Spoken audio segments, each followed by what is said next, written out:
Welcome to Let's Fish TV. I'm your host, Andrew Upshaw, and today we have a really unique episode for you, one that you've never seen on this show before.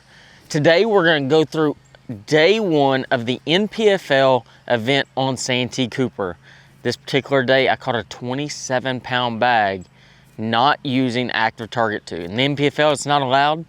Guys, today was one of those special days that you're not going to want to miss.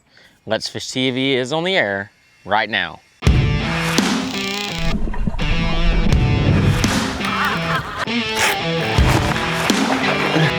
Got him!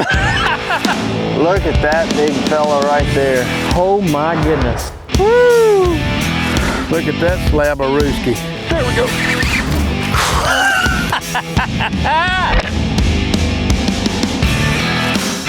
There's one. Oh, that's a good one there.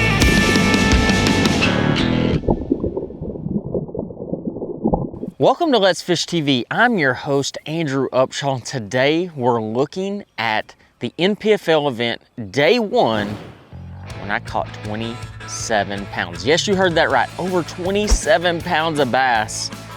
Guys, that place is unreal. And the lake we're talking about is Santee Cooper. More specifically, Lake Marion, which is part of the Santee Cooper chain of lakes. Guys, this event was very special to me, and I can't wait for you to be along for the ride. We'll also have this week's fishing report from your local region from our insider reporters. Meantime, I'm gonna go get back on the water. Probably gonna be reeling in an absolute giant bass on Santee Cooper.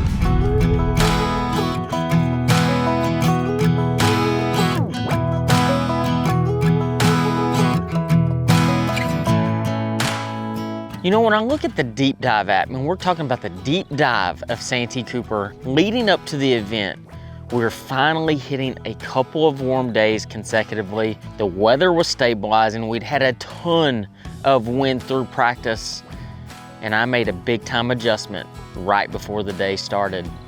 15 minutes before they called my number, I went from taking all my sight fishing rods off and putting all my grass rods on the front deck. And I am sure glad I did. But when I looked at the app, the one thing I noticed was the wind changed significantly. It was gonna be a calmer day. It was gonna warm up, and I really believed that those grass fish were gonna bite. So let's join in on the ride. All right, guys, day one, NPFL here at Santee Cooper. Not sure what we're gonna do. I kind of made a 180 game plan change. It's a really cold night. I was gonna start off on some bedfish, decided to start in the grass. I think it's my best way to catch a real big bag, and so that's what we're gonna do. Just see if we can catch a bag, then we'll roll to the bedfish if we need them, and kind of go from there. So yeah, I told you guys I would do better at filming, and that's exactly what we're doing. So I will see y'all here in just a minute, hopefully catching some big ones.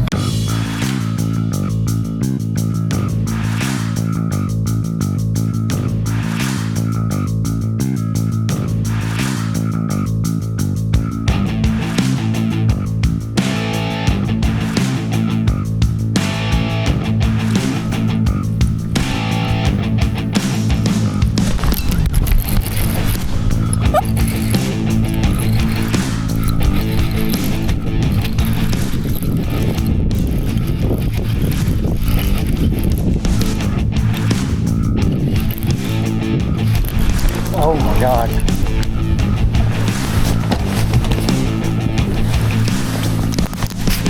Oh, stop.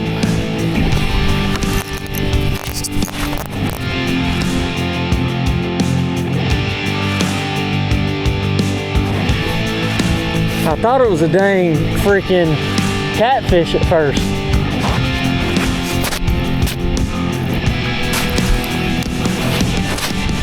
Jeez.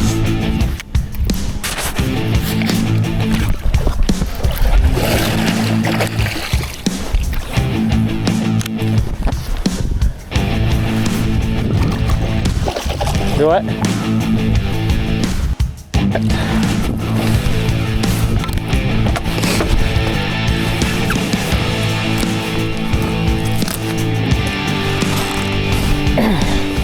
We've got to be like 7 or 8, right? All right, for sure, 6. I know, right? You had any bites this morning yet? You know, when I first got out there on the water, I wasn't really sure what to expect. I'd made a complete 180 change from what I was planning on doing that morning. You know, the one thing that we talk about as anglers all the time is how are you going to adapt on that particular day? Because every single day that you go fishing is a little bit different. When I made the move to take those rods off my deck, I had this feeling, this outside feeling that I needed to go fish grass that day because that was my best chance to catch a really big bag. And I'm not gonna lie, I had a very lackluster practice on day 1. So when I rolled up to this edge of grass, I start fishing and I'm throwing a thunder cricket, a white thunder cricket with a little spinnerbait trailer and a gold blade. And I'm reeling it extremely slow. And then all of a sudden, magic happens. My line goes slack, I set the hook, and the biggest fish of my day starts to fight me back. And when I say my heart was beating through my chest, that is the understatement of the century. Because when I start fighting this fish and I get it, and I realize at this point that it is a bass, I'm just like heart stopping. And I've got an angler really close to me. We're kind of meeting each other on the grass line. And I reach down and I grab this fish, and this thunder cricket's just across its face. And at first I'm like, oh, it's a 6-pounder. Definitely over 6, maybe a 7-pounder.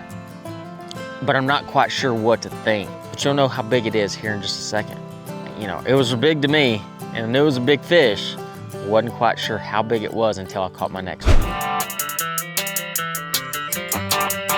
Hey y'all, welcome back to my favorite part of the show, the Alabama, Mississippi, and Georgia Coastal Fishing Report. This segment is brought to you by me, Captain Patrick Armisen, with Ugly Fishing. You can check out my website at uglyfishing.com. You can book online as well as some money-saving opportunities on the homepage with Salt's Gone, LureNet.com, and Pure Flats Fishing, creator of the Slick Lure.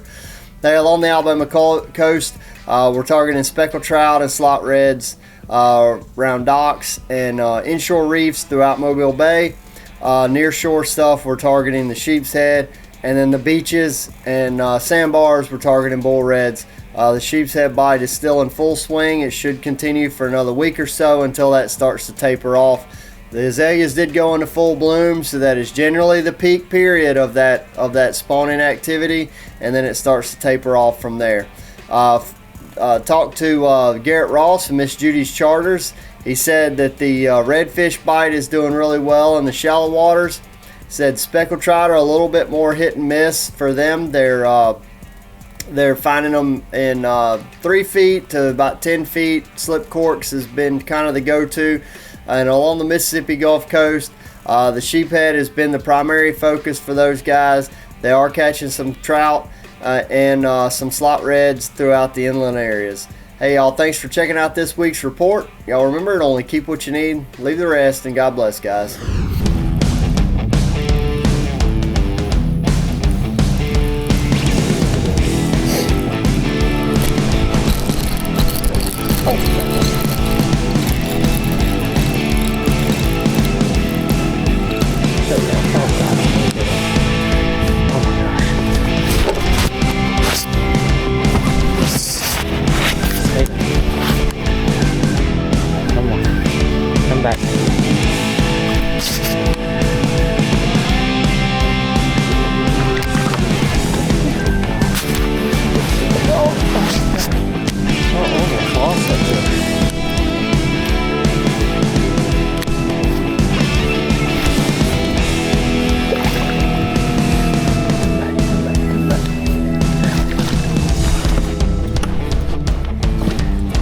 Holy Nikes, look at that thunder cricket is gone down the hatch.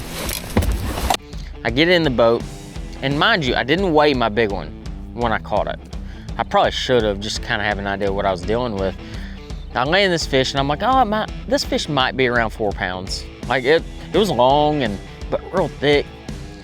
And I'm like, I'm gonna weigh it, and I'm just gonna see kind of what I'm working with. I weigh this fish, and the first time I weigh it, I'm holding it there, and I'm like, what in the world's going on? It weighed like 2 3/4 pounds, and I'm like, that doesn't seem right. This is a pretty big one. And then I realized the whole half of the tail was sitting on my lap. And so I raised the scale up, and this fish weighed almost 5 3/4 pounds. And at this point, I'm like, that first one I caught might have been an 8 or 9 pounder because it dwarfed the size of this bass, and this one was almost a 6. And I'm like, oh, here we go, guys. Like, this is the start I've been looking for. This is the start that makes a tournament special. Let's Fish TV is proudly backed by Academy Sports and Outdoors. Have fun out there. Power Pole, total boat control. Balls Out, made in the USA, heavy-duty mounts for your fish finders. Rely on what powers you. Within the next cast, I hook up on a 4.5 pounder. Oh my gosh.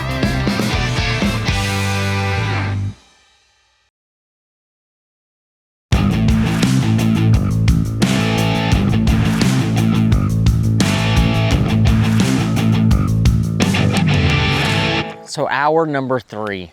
In fact, it was like hour number 3.5.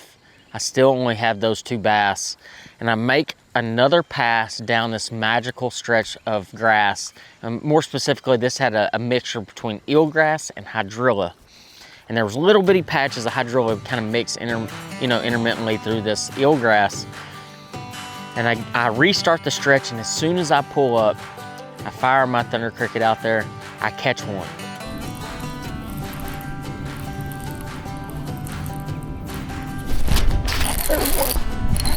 Be a bass. I think that's a bass.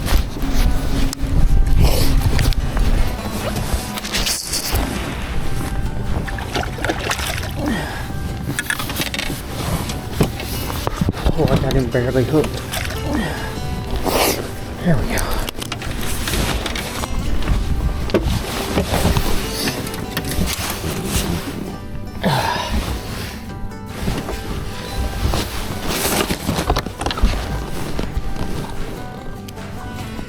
He's over 3, I think.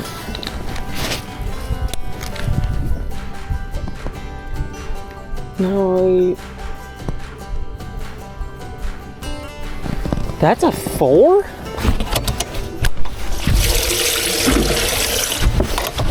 Really good fish. I mean, it was one of those slacked me. I was like, man, that is the way to catch up. You know, I've got 3.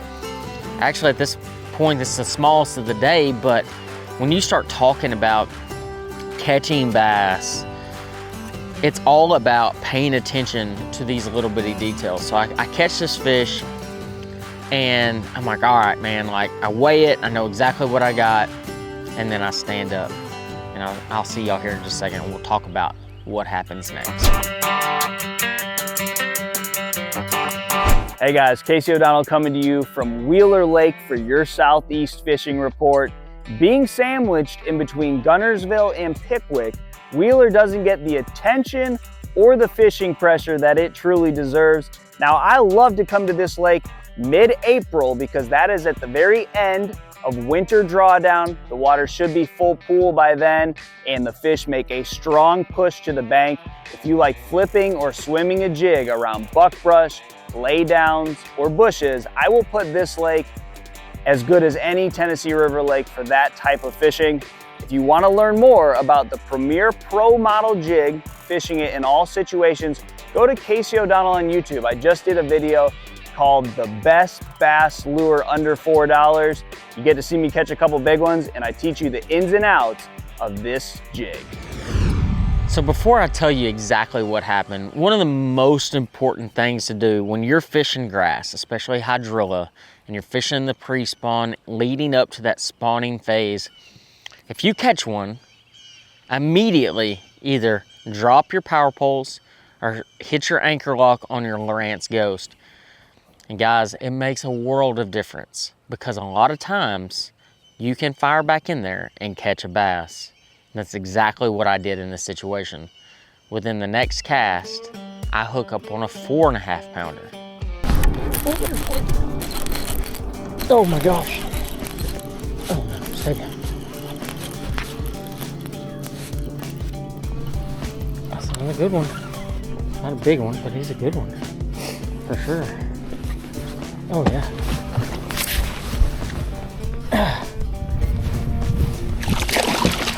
Oh, come here, come here, come here. You're long and skinny. Dang, gold bladed thunder cricket strikes again. Holy crapola. That's 4.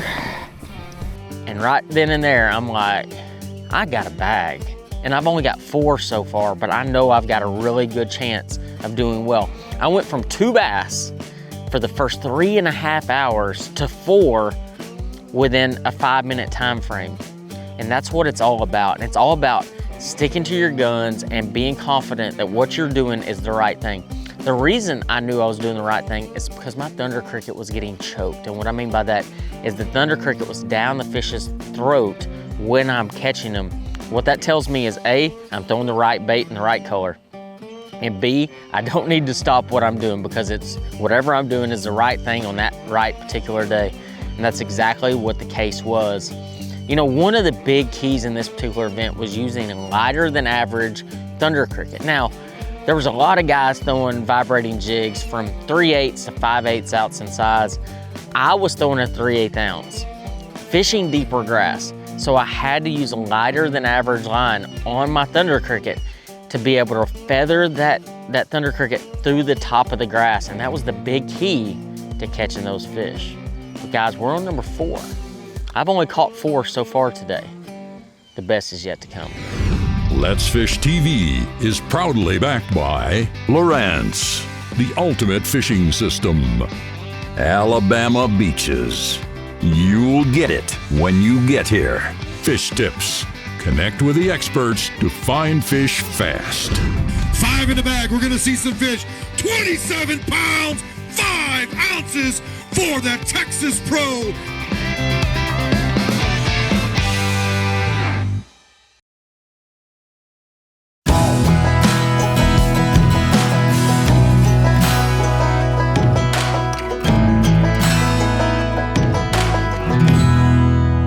So I continue making my pass. This is about a 1,000-yard area that I'm fishing. I catch those first 2 as soon as I pull back up on the stretch, and I'm like, it's game on. I'm about to just beat them down. And you know what fishing does is it proves to you that you're not always gonna beat them down when you think you are. So I fished through this entire stretch, and I even expand it more.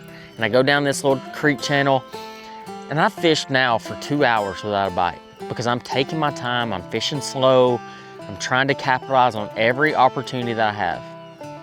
Guys, it's like 11:30, 12 o'clock, I still have 4.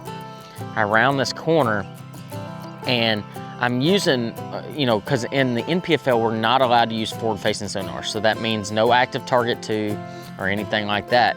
But one thing I did utilize on my trolling motor on my Lowrance Ghost was actually installing the 3-in-1 nose cone. And what this allows me to do is to obviously have your standard 2D, but also give you your side scan capabilities off your trolling motor. So what this was allowing me to do is I would go down grass lines and I could see where the grass line started, where the hard edge was on my side scan, and be able to make cast. So when I come around this creek channel, I'm using my C-map, I see the contour, I look over there, see the grass line, I make a roll cast over there.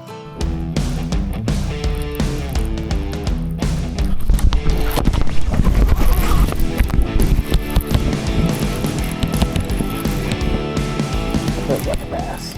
Big bass. I really thought that was a catfish. I swear I thought that was a catfish.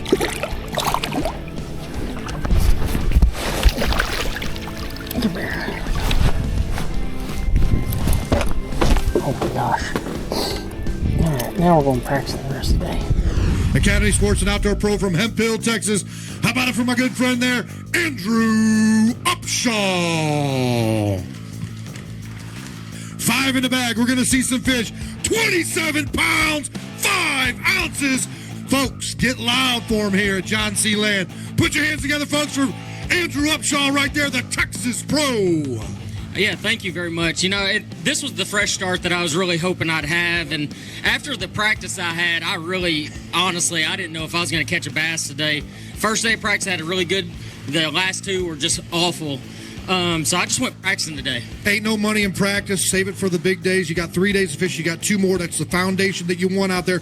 Evidently, you're on to something. Let's keep it going for the next 2 days. Yeah, it's really funny. Strike King is a sponsor of Stop One here at Santee, and I caught every bait on a Strike King bait. And if I'm fortunate enough to be on live tomorrow, you'll get to see it. You saw the 3 baits that he put out there in that video? Yeah. Those are probably the ones? That is, no, I will say that video, yeah, one of the baits that's on there is the one I caught him on. Still got to have boat angles and casts right there. Andrew Upshaw, the Texas Pro.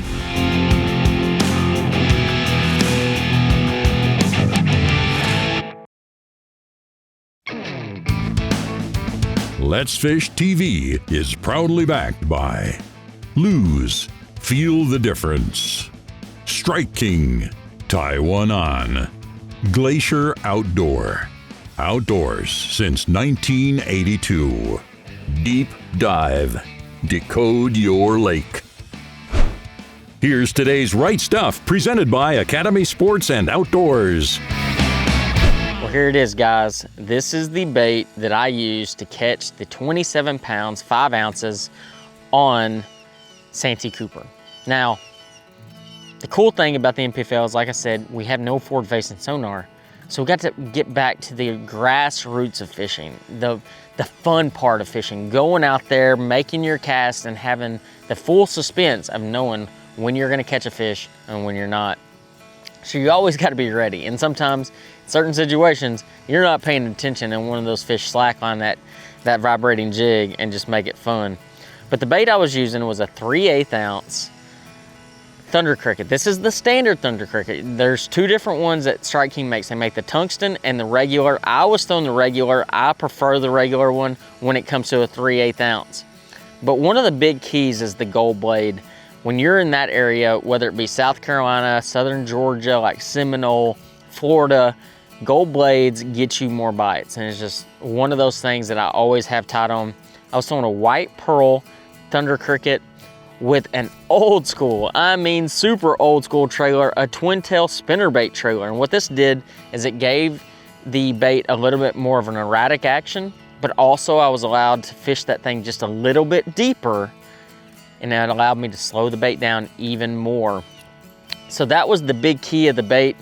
Now, when it came to rod and reel, I was using a 7.3 medium heavy Magnum hammer rod. This is a custom light series. Easily fell in love with this rod as soon as I got it. And a 7.5-to-1 gear ratio Hyper Mag speed spool. I needed that 7.5-to-1 gear ratio to catch up with those fish, because when they were eating the bait that day, they were just throwing enormous amounts of slack in the bait, and I would have to reel down and then set the hook because they were slack on me so incredibly bad. But one of the biggest keys when it came to fishing the Thunder Cricket was the size of line. You know, you hear a lot of guys saying, oh, I caught them on 20 pound or 17 pound. I was actually downsizing my vibrating jig line to 15 pound P-line tactical fluorocarbon. This allowed the bait to have a little bit more action and actually get that bait deeper in the water column. And to me, that made all the difference in the world. Guys, I hope y'all enjoyed this breakdown. This was easily the most fun tournament I've had in quite some time. Can't wait to go back to Santee Cooper. And until next time, I'll see you on the water.